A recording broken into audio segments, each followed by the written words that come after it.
On top of it, it doesn't even calculate in the fact that marketing, even though it means a bubbly, outgoing person, and so does it for sales, are two different sets of knowledges.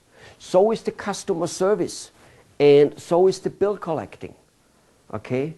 There's a certain character of people who can do bill collecting better than others. There's a certain character of people for customer service, and they might have more technical knowledge. They should usually, but depends on what it is. They might need that. And you might think they need that for sales. Oh my God, I find that so often that people think the salesperson got to be technically knowledgeable. What a baloney. You don't need to know how to build an airplane to sell an airplane. Trust me. You don't need to know how to build and make and repair a car to sell a car. And if you think it's different for your industry, you are so mistaken. Now, I haven't, or I have maybe mentioned, but maybe I haven't mentioned it, is some of the principle I'm outlaying here, they're going to be difficult for you to accept at face value right away. I do understand. I completely understand. Because you've done it for so long, and your colleagues and your whole industry is doing it for so long, and all of a sudden I say, bow, salespeople shouldn't be trained in technical.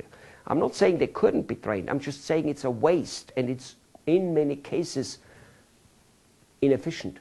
The guy starts talking technical so much that he doesn't give a sales talk the way he should, which is different than talking technical.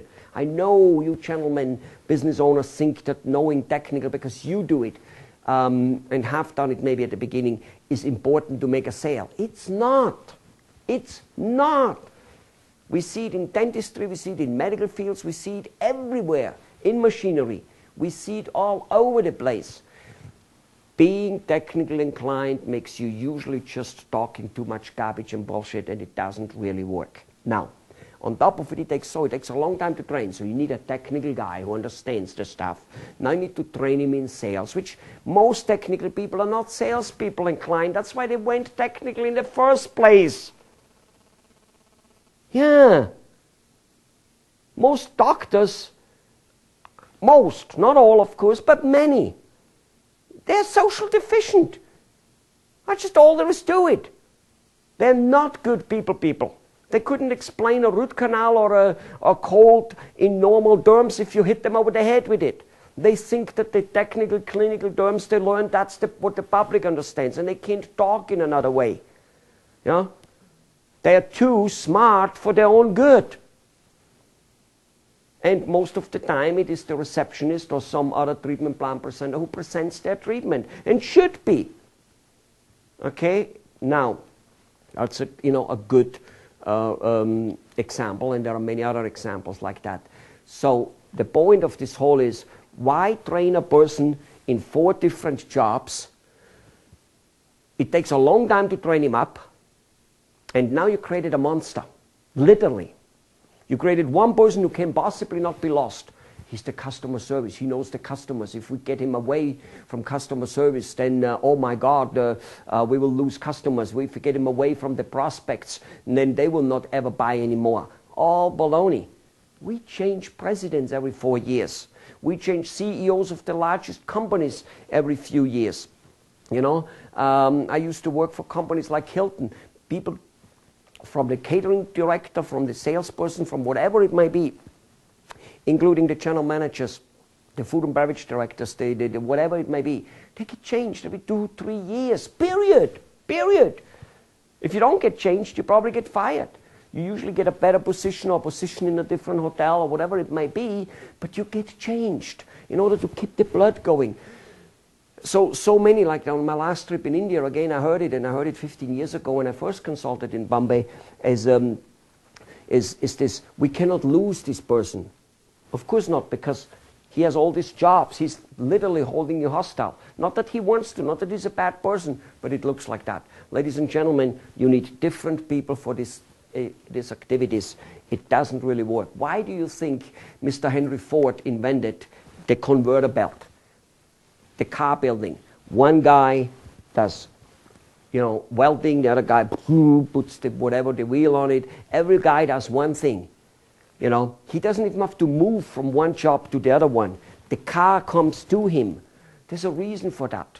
See, if you have this person doing these 4 jobs, he has to go around. Mistakes become high. He forgets something here, he forgets something there, and he has to move around. He has lots of idle time. And he took a long time to train him up on these 4 jobs instead of just train him on one. And pick the person who's more, you know, basically naturally inclined and talented for a particular position, because those are very different type of characters of people. You know? You give me a repetitive job and I die. I'll quit. I just can't do it. You know? Some people here, they love a repetitive job, customer service and stuff like that. So anyway, you've got to realize that you created a monster here. It took you a long time to create it. It was very expensive. And now you have that person who apparently you cannot live without it. And on top of it, you have the most inefficient person you can possibly create. But you created that person. The person in himself is not inefficient. All right? So that's it for this particular activity of organizing sales and marketing. Realize sales and marketing are 2 so different departments that they are actually different companies. You know, what do you think why there are marketing companies out there like on Madison Avenue? Madison Avenue is like Wall Street. Wall Street is for stocks. Madison Avenue is for a marketing company, not sales companies, marketing companies. You know, Saks Fifth Avenue is for fashion or something like that. So that's where all the businesses gather.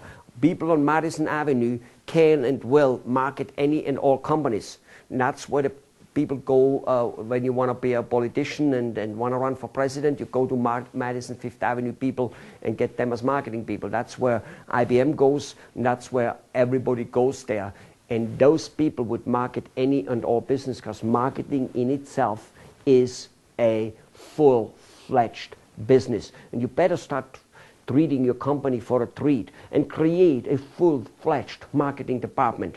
That would be the first thing to break out of this whole thing. Let the rest be as it is, the way you go ahead, you know, move it along, break out the marketing first, and that's mainly what our whole seminar today is all about. By the end of this 4 to 5 hours, you should have an extremely hell of a good idea of what marketing actions to do. All right. That's it for that one. Okay, see you in the next video.